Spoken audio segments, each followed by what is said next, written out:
Assalamualaikum warahmatullahi wabarakatuh. Selamat sore semuanya. Terima kasih yang sudah mengklik video cerita mistis dari Ibu Sedarika. Nah, sore hari ini saya ingin membawakan sebuah cerita dari salah seorang anak gadis yang bernama Jelita. Nah, Jelita ini adalah salah seorang anak gadis yang memang sangat cantik sekali. Banyak pria yang menyukainya, banyak pria yang tergila-gila kepadanya. Tetapi Jelita ini mempunyai sifat yang sedikit tidak bagus, di mana Jelita ini karena merasa cantik, dia sombong dan angkuh. Jadi setiap kali ada laki-laki yang ingin mendekat kepadanya, dia selalu menolak mentah-mentah laki-laki itu. Ya contohnya, laki-laki ini kurang inilah, kurang itu, dan selalu dia menolaknya. Nah, pada suatu hari, ada salah seorang laki-laki yang merasa sangat sakit hati dengan tindakan Jelita ini. Jadi sang laki-laki itu menggunang-gunai si Jelita ini dengan sebuah ilmu di mana tubuh Jelita ini mengeluarkan aroma yang sangat bau sekali kepada setiap laki-laki yang ingin mendekat kepadanya. Jadi walaupun cantik, tetapi setiap kali ada laki-laki yang ingin mendekat itu keluar bau busuk dari tubuh si Jelita tadi. Nah, sampai tidak ada satupun laki-laki yang mau mendekatinya lagi hingga usianya menjelang 40 tahun. Seperti itu. Nah, ketika sang orang tua dari Jelita ini merasa aneh, kok anaknya cantik, sempurna, tapi belum ketemu jodoh. Anehnya, bau busuk yang keluar dari tubuh si Jelita ini hanya tercium oleh laki-laki yang mempunyai niat untuk menjalin hubungan ke Jelita. Kepada yang perempuan, orang tua, teman-temannya, semua yang perempuan itu tidak ada yang merasa kebauan gitu kan.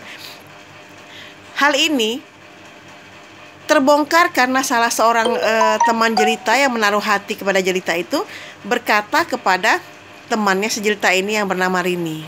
Nah, jadi si laki-laki ini bernama Anton, dia berkata kepada si Rini bahwa dia menyukai si Jelita, tapi sayang Jelita itu sekarang badannya bau sekali, bau busuk badannya. Itu. Nah, si Rini ini aneh karena si Rini ini merasa tidak ada dia mencium aroma busuk dari tubuh si Jelita ini. Akhirnya si Arini bilang kepada si Anton kalau saya tidak merasa mencium aroma bau busuk dari tubuh si Jelita, padahal saya hari-hari bersama dia. Karena Arini ini adalah teman akrab dari Jelita tadi. Nah, akhirnya si Rini ini berkatalah kepada si Jelita kalau si Anton tadi berkata seperti itu. Nah, Jelita merasa aneh karena dia merasa dia tidak memiliki bau badan yang sangat menyengat gitu. Dia rajin menggunakan parfum, dia rajin mandi, rajin semua, rajin berdandan karena memang sangat cantik sekali si Jelita ini. Akhirnya Jelita ini bersama kedua orang tuanya pergilah ke orang pintar yang bisa mengobati si Jelita ini. Dan orang pintar itu berkata kalau ada salah seorang laki-laki yang merasa sangat sakit hati dengan perkataan Jelita ini.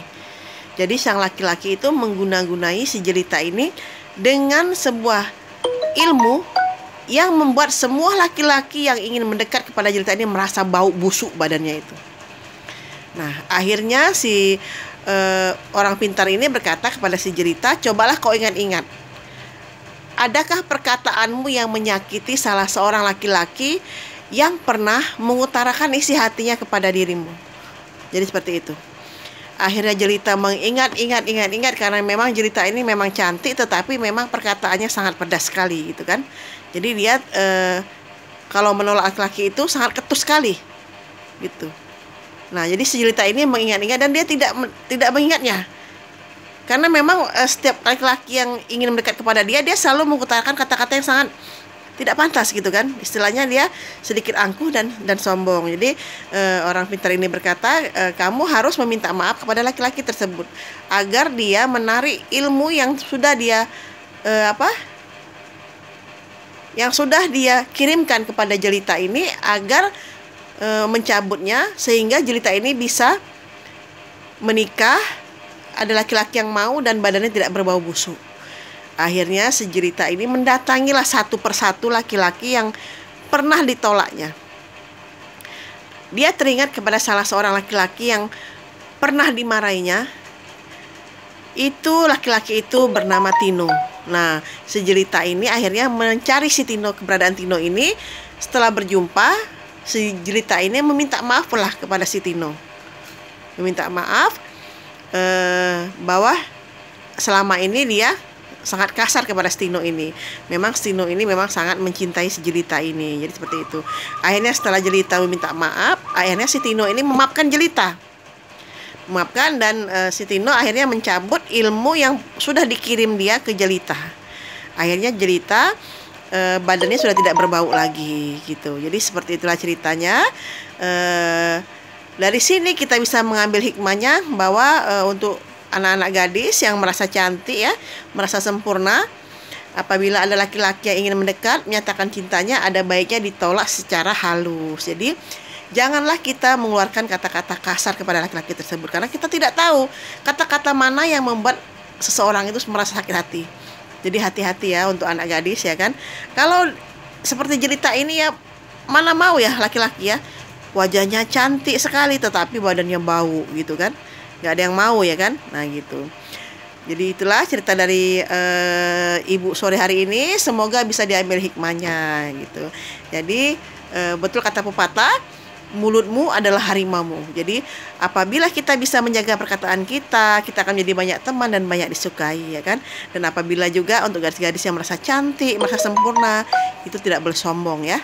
Kita tetap menjaga sopan santun dengan perkataan yang baik kepada semua orang. Terima kasih yang sudah mendengarkan cerita dari Ibu Sarika sore hari ini. Mohon bantuannya untuk subscribe channel Ibu ya. Terima kasih. Assalamualaikum warahmatullahi wabarakatuh.